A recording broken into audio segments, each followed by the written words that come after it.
Welcome to OOD Works, the podcast, a show about unique individuals and services provided by Opportunities for Ohioans with Disabilities, the state agency that helps individuals with disabilities find a job and be more independent. Here's your host, Kim Jump.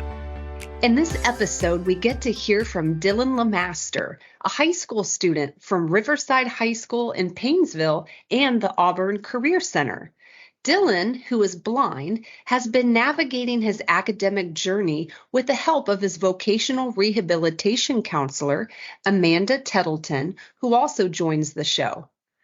Dylan's proficiency with assistive technology and his strong self-advocacy skills have been instrumental in his path. Listen in to hear about his summer youth work experience at Magnifiers More, where he honed his skills and empowered others with disabilities by demonstrating innovative devices. We're also glad to have Debbie Kogler, president of Magnifiers More, join the discussion. Dylan, Amanda, and Debbie, welcome to the podcast. Thank you. Thank you. Thank you. Wonderful having you. Dylan, tell us about being a high school student at Riverside and Auburn Career Center. Like what grade are you in? What subjects and classes, activities do you enjoy the most? So I'll start off by saying that I am in 11th grade. I partake in regular academics, math, English, and a social studies class. For 11th grade, I do not have to take a science class, but I also attend Auburn Career Center where I'm taking a class. It's called Technology, Engineering, and Design. It's a class about computers, engineering, and anything electronics. And it's one of my I enjoy that class quite a bit, along with all my academics. Schooling for me is pretty normal. I'm in a public school, but if anything needs to be accommodated, it will. I have access to all of the standard assignments, like all of the other sighted kids. Mm-hmm. And what's your breakdown of time like, the amount of time you spend at Riverside compared to the course you're taking at the Career Center? This year, I go to Auburn in the morning and go to Riverside in the afternoon. That will flip-flop next year. But I would say I'm at Auburn for about 2 hours, two and a half, 3 hours. The class itself is about 2 hours, but there's some extra time at Auburn. And then that afternoon, I'm at Riverside for about 3 hours. Great.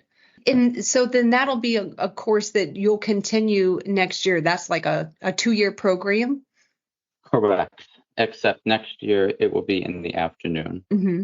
Awesome. It's technology related. And I've heard that you have excellent skills with assistive technology in particular. Can you talk about that and tell us how you use technology? I use a Braille note taker device for accessing Google Classroom, the internet, and everything else sighted kids need to access. And that's pretty much the start of the show when it comes to that. I used to use other things like iPads and stuff, but once this new Braille note taker device came out, it kind of replaced all of it. I would say it's not exactly technology, but I'll talk about some of the other items that I use in the classroom, especially in math class. A lot of tactile stuff, like drawing stuff and pegboards and just manipulatives. With the introduction with me having a Braille note taker device, it's kind of replaced having the Braille copies of everything, because that's how I used to do it, but it got very inconvenient and bulky. So it's replaced most of that, which is good. Wow. How does that work with your school and the Braille note taker? Was there anything special that the school had to do in order for that to work out well for you? Or how does that work really? So it links with my school account, which every student has their own account. It's a Google account, And that's what gets them access to their Google Docs, Classroom, Drive, and email. I get the same thing. I mean, my Braille note taker, it runs Android. So it has access to all of that. And for sighted people, if I need help, I can flip the keyboard up and it will have a touch screen that they can use just like a tablet. Mm-hmm. Excellent. I'm glad it's integrated so well.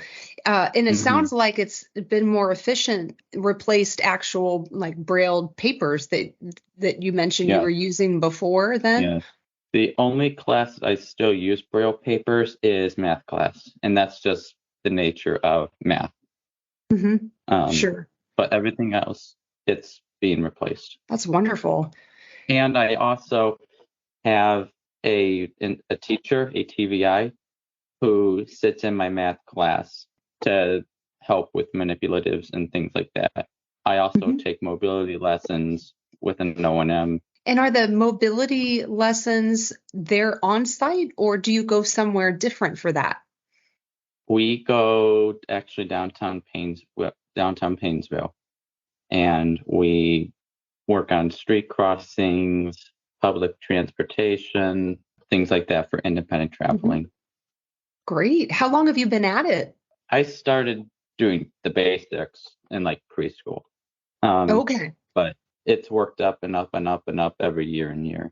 It actually got halted because I was transitioning from instructors back in 2021, I believe it was.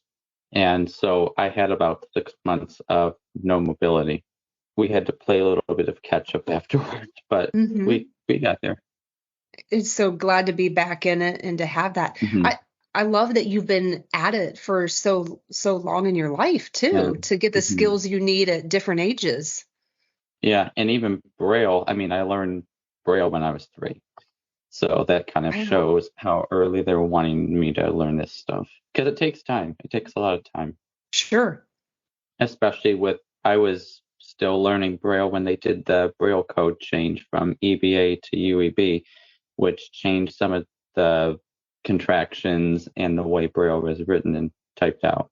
I'm picturing a 3-year-old, and for some 3-year-olds, just learning letters is difficult. Do you remember how it was for you learning Braille?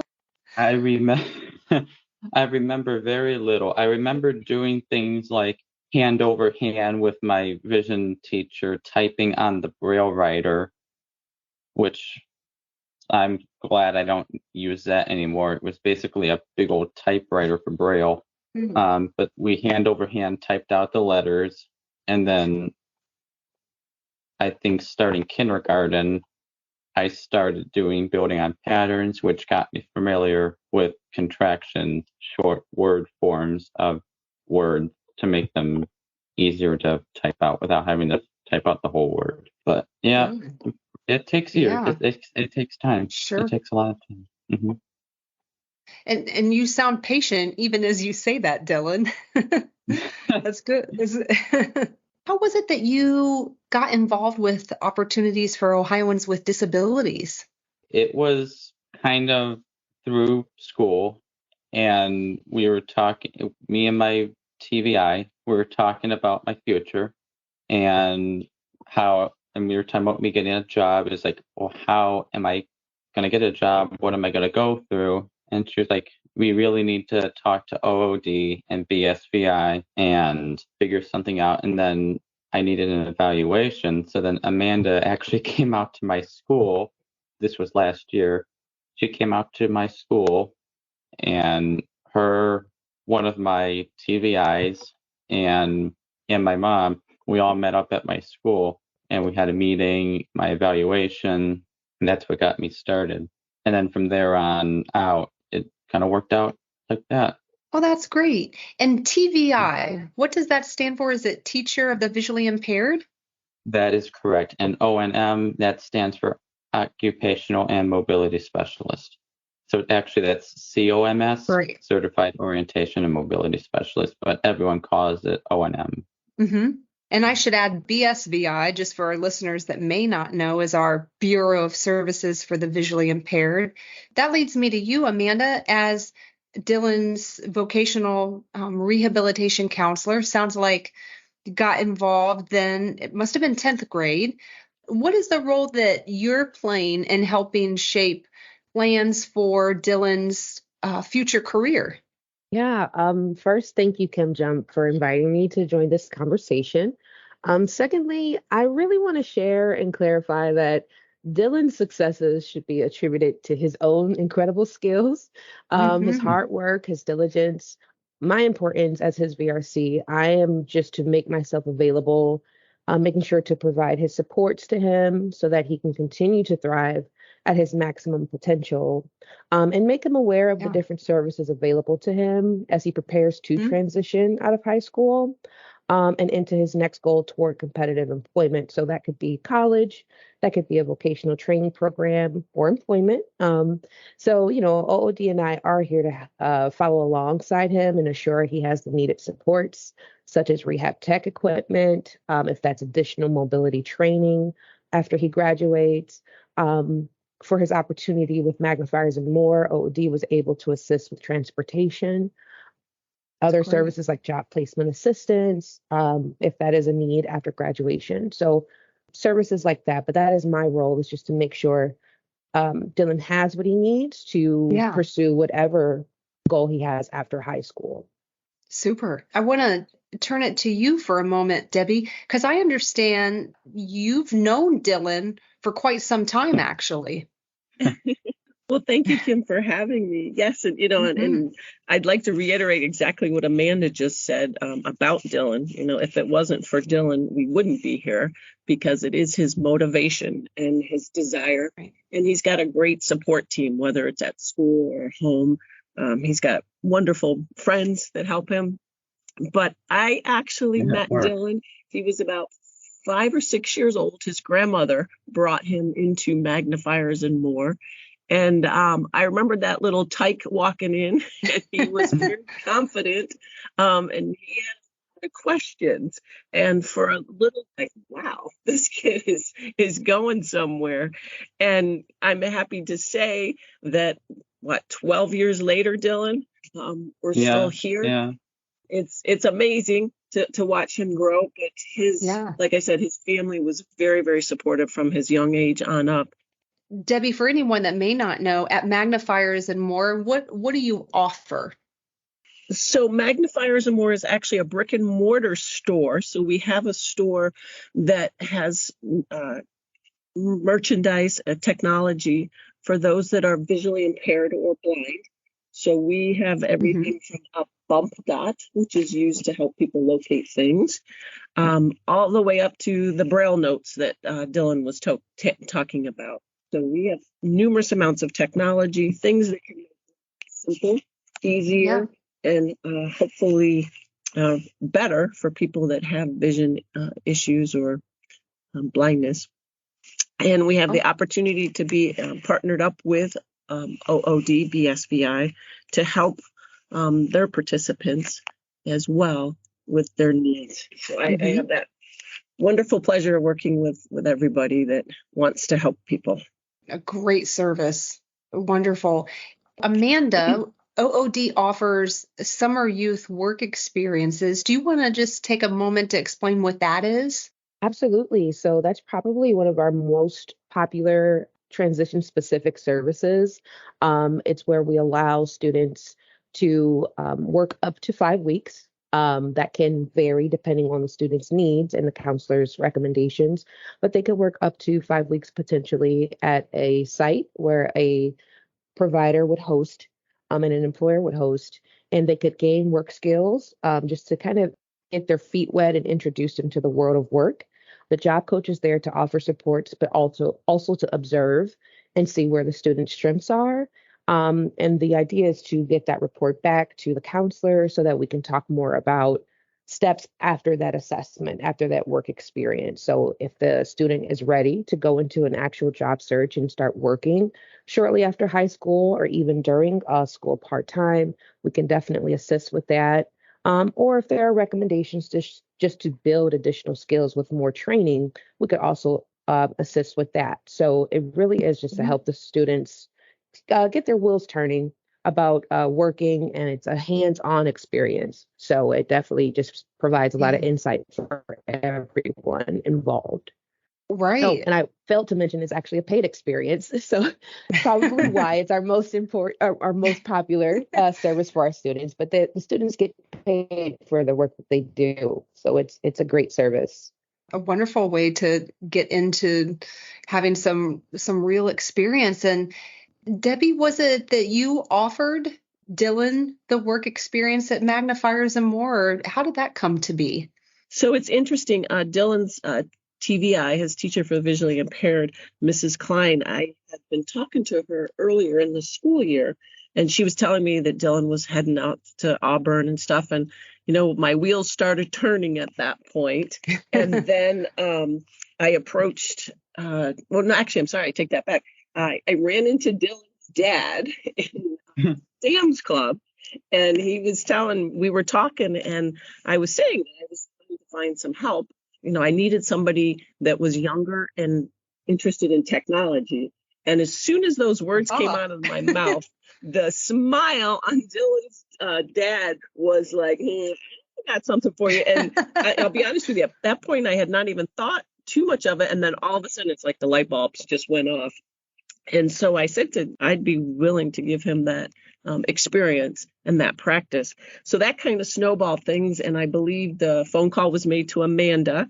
And then we also talked. I have to also give kudos to Amanda's boss, Jessica McKee, for allowing us to kind of work this out for Dylan to be able to come to his parents' work and figure out that transportation issue. And things just kind of fell into place. And here he was. We got him for the summer, and we had a lot of fun. Mm-hmm. Oh, such a perfect fit. Dylan, what was your experience like working there at Magnifiers and More? To say the least, I enjoyed working there. It was very much a blast. I got to, who wouldn't love to play with a whole bunch of technology and learn how to use it every day? But no, it was very fun. Everyone there was very funny and very nice and very supportive. There were times where I was looking forward to coming back the next day. And I guess I enjoyed so much that I decided to want to come back for this week for a little bit. Oh, good. While you're on your holiday break? Yeah. Wonderful. I should also mention, not exactly about magnifiers and more, but how I got to work. That, Amanda was talking about public transportation. Yeah, that was please. Lake Tran. I want to give kudos to Lake Tran. They're the ones who got me to and from work. And they're actually the place where me and my mobility instructor, Mrs. Klein, she's TVI and O&M. I know Debbie said TVI, but I want to make it clear she's both. We're working on Lake Tran's fixed route system. And over the summer, I was using Lake Tran's dial-a-ride service where you call out and they come to your house and they pick you up and take you to anywhere in Lake County, Ohio. My case, Magnifiers and More. Yeah, you got to work and you got to practice that transportation and independent, being independent that way. Yeah, and the drivers were wonderful, and they all seem like they know what they're doing, which is excellent.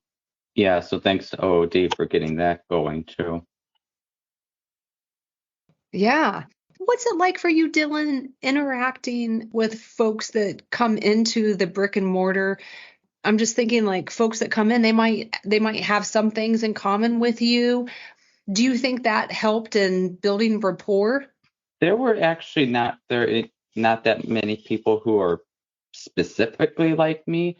Now, there were one or two people who got a specific device that I use as well, that I kind of sat in with one of the workers at Magnifiers More, Peggy, and helped kind of run the demonstration. That device was the OrCam My Eye. I actually got it 5 years ago, and I became famous about it because that was another experience with me and Debbie. We went out to LA because I was on the Steve Harvey show for this device because apparently I was the youngest kid to own it or something Wow. like that. I can't fully remember. But yeah, so that was quite the experience. Oh, I should So say.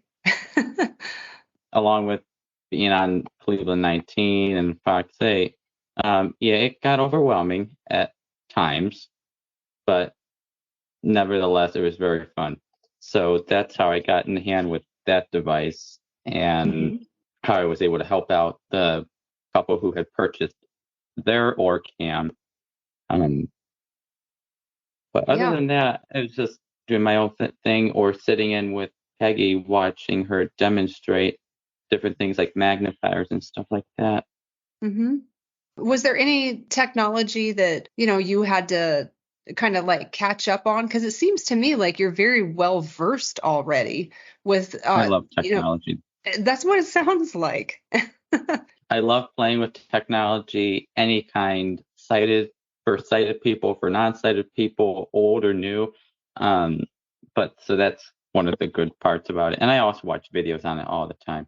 But you were asking whether I had to do some catch up. I wouldn't say, sort of, but there were some products where I had seen videos of, and Debbie was like, "Oh yeah, we have that in the store. I want to get you learning how to use it." There were a couple key products, one from LVI, a tablet solution for magnification, and then another one from Real Thing AI, a smartphone called the Real Sam Pocket for the blind, which both of those I know very well how to use now. Hence why actually yesterday Debbie had me on the task of updating the LVI MagnaLink tabs to make sure they were updated, because I do like handling with Windows computers because it does run Windows. Oh, good. Debbie, from your perspective as rehab tech provider, what are some of the skills or qualities that stood out in Dylan while he's been at your store, either over the summer or even now that he's back? I'm going to backtrack a second here too. So Sure. Dylan, 5 years ago, it was this month, 5 years ago this month, Dylan and myself and OrCam were featured on the Steve Harvey show. And Dylan at the time was the youngest person in the state, or in the country, in the USA, that had an OrCam device. And that's a headboard device that is text to speech. So it recognizes printed material and it will recognize people. So that was Dylan's kind of claim to fame as far as being able to use technology. And so throughout the last 5 years, he's kept up with it. So the ability to have him come into the store and help do some training on that, but also just for our participants as they come into the store, the rest of the staff here is sighted, so we don't necessarily use the technology as often as like Dylan would. And then Dylan comes in and he's a little shy in saying that he'll touch anything and he'll take things apart. So we would give him some challenges, and we gave him some pieces of equipment that probably either going to be discarded or needed some kind of help that either I didn't have the time or the patience to go through. And so Dylan would dive right into it, and he's repaired several pieces of equipment for us that we've either donated or have been able to pass on to somebody else. And to see him do that is amazing. And I think, just to iterate that, we had a desk. I don't know if you remember the summer, Dylan, but we had a desk that needed to be, a file cabinet that had to be put together. I remember. And I'm like, Dylan, you want to put this together? And he's like, sure. And my other employees are looking at me like, are you nuts? Like, how is this guy going to put this thing together?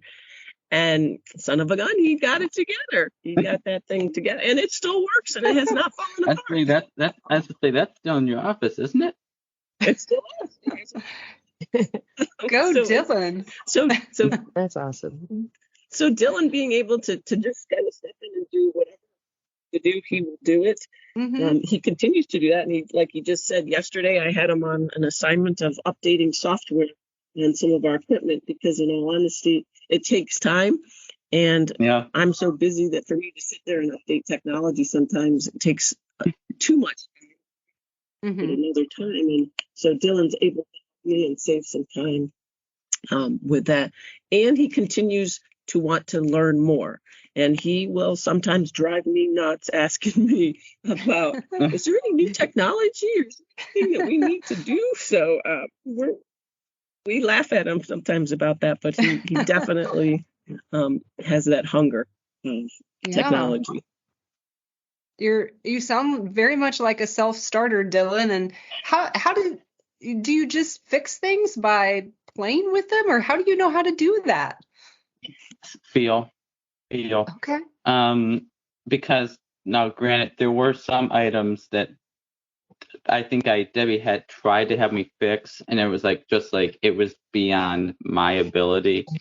But no, I try what I can. Yeah. But some of it does require quite a bit of sight.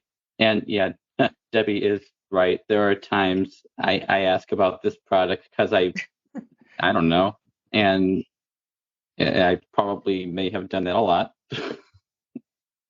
But I am a question asker, and I sometimes ask way too many questions. But everyone tells me it's like questions are good. So, I mean. Right.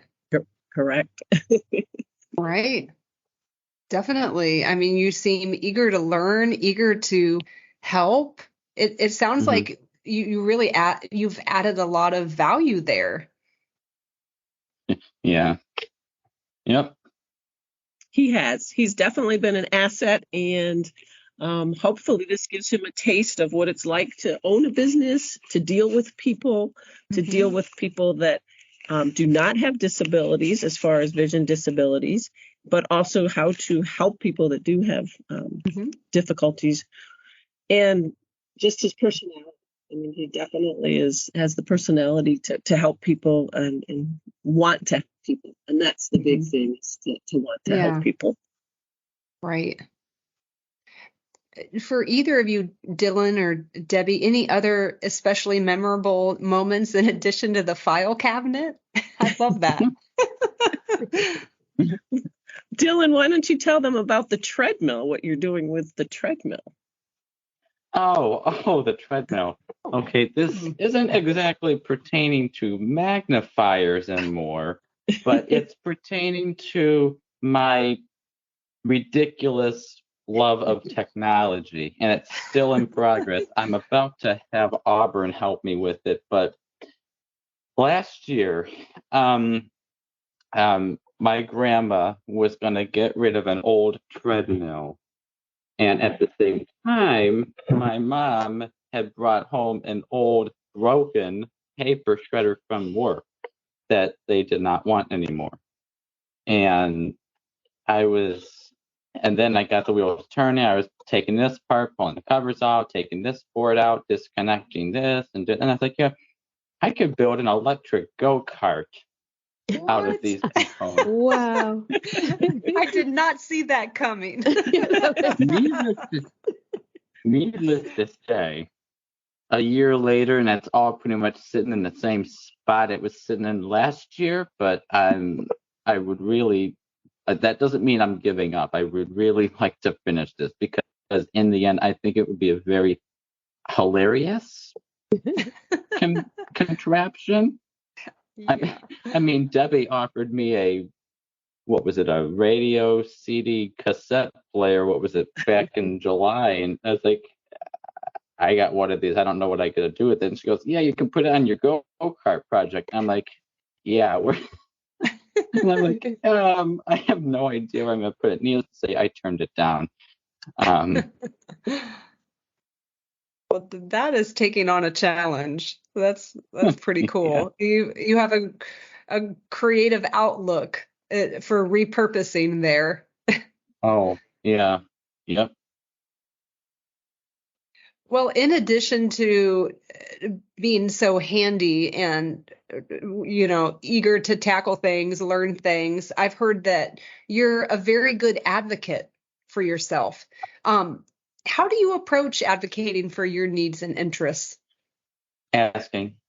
I mean, either at school or at home, if I need something, it's like, hey, I think I'm in the need of this. I think we need to do some shopping, maybe a Best Buy trip or something, because I think this would be a good thing for me to have. For like an example, my laptop, I needed more storage, like external storage, because I have a lot of videos and voice recording. And I've been using flash drives, and I was like, they're getting too small. I need something bigger. And it's like, so then I pretty much said, I went online and I looked for the device I wanted, and then I basically said something like, can we go to Best Buy one of these days? I would like to get this item, and we did, and I paid for it, and I have it, and I've used it for about a year now, and I like it. No, maybe like 7 months. I don't know. I like it. It's very nice, so I'm glad I did that. But that's kind of how I do it. Ask me. Yeah. Speak up and ask. Yeah. Excellent. Amanda, can you speak on the importance of work experiences like this that Dylan's been able to have at Magnifiers and More, and why that's really good information for, kind of figuring out the future? Absolutely. I think it's very important that our individuals and providers hear about Dylan's opportunity, just because it's inspiring to hear about Dylan's success while working at the store, having been up against barriers caused by his disability, but still finding a work experience that highlighted his strengths and interests. It allowed for it to be a success all around, even so much so that now, I mean, there's potential to continue into this line of work even after he graduates. So something to think about, Dylan. We could use a lot more rehab tech providers with OOD. But yeah, and so I think it's just very important that our students are afforded with similar opportunities, so that they may learn more about themselves, their interests and abilities, and feel more confident about employment in their future. So, Right. That's great. Dylan, at this point, what are your future aspirations or career goals? So I can't give you a full definite answer yet, but I can tell you that it's probably going to be, I say probably, but it will most likely be something along the lines of technology, either regular technology, IT, or visual IT, because my class in Auburn, I'm doing standard technology stuff, and you'd be amazed. Some of it, a lot of it, I'm able to do. So, especially some of the things when it comes to taking stuff apart, and we know how I love taking stuff apart. So that's the good part. So something along the lines of technology, either assistive or regular, mostly. Yeah, makes perfect sense. And it makes perfect sense as well that you don't have it perfectly figured out. That's why it's wonderful to have experiences where you can try things and, keep learning about what you really enjoy and what you're talented at. Yeah. Yeah. Amanda, we're always trying, as you know, to get the word out, to teachers and parents to know about the support that OOD offers. What would you want to say to teachers or parents about, how the agency can help students pursue their career goals? Yeah. Well, I would like parents and teachers to know that we exist. Oftentimes people are like, OOD. I've had it many a times traveling in the community, where someone will see the magnet on our car and I'd have like a 10-minute long conversation, like, yes, this is what we do. We're here to serve the public. So just wanting everyone to know we're here to help. We serve all 88 counties in Ohio. And if you have students who are interested in the world of work and need help finding a job, you can refer them to your local office. Some of the services we could include is, helping to find a job or keep a job. We do career exploration, paid work experiences, job shadowing, counseling on post-secondary options, or even work incentives planning, just to get an idea of how work could affect your benefits through Social Security. So it's a wide range of very beneficial services. But yeah, I just want people to know that we're here. We're here to help. So yes, definitely. we are. Yeah. And Debbie, your partnership with OOD, how far does that date back? Do you know? 21 years. Wow.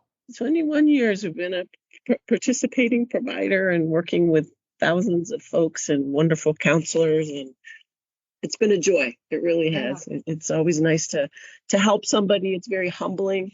Can be very frustrating at times as well, but we're there to do the best that we can. And I like that we're a team. It's a teamwork, and we're all able to work with each other and help each other and learn. And that's the goal, that we can all learn something as well. And like Amanda said, we're kind of hoping we can get Dylan into this field, because we certainly need more people like him. Oh, yeah. Because the old folks like me aren't going to be around forever. So, what's your response to that, Dylan? Well, my response is that you're not old. You're hired. You just got a raise, Dylan. You passed the test. Another thing going along with the lines of fixing, my mom, she's been frustrated at times with technology, saying, like, why can't you get this working? And then I do something to make it work. And she's like, how'd you do that? So you're the resident fixer at your house? For my house and my grandma's house too. Although most of the time at my grandma's house, she tries to tell me about the problem, and then she shows me the problem, and it fixes itself every time I'm there when she's trying to demonstrate it to me. So, of course, when someone's willing to help, everyone thinks I have the magic touch. I was going to say, you're so skilled, just your presence fix it alone. Yeah. There is opportunities. There are opportunities out there. If you think you're never going to find a job, no, you will. You will. And especially if you use OOD for assistance. I mean, that's why they're here. Use it. If you have the resources, utilize them. A transcript of today's episode is available at ood.ohio.gov/podcast. We welcome you to subscribe and leave a review. We're on social media at Ohio OOD. Do you have a disability? Do you want a job? We can help. oodworks.com.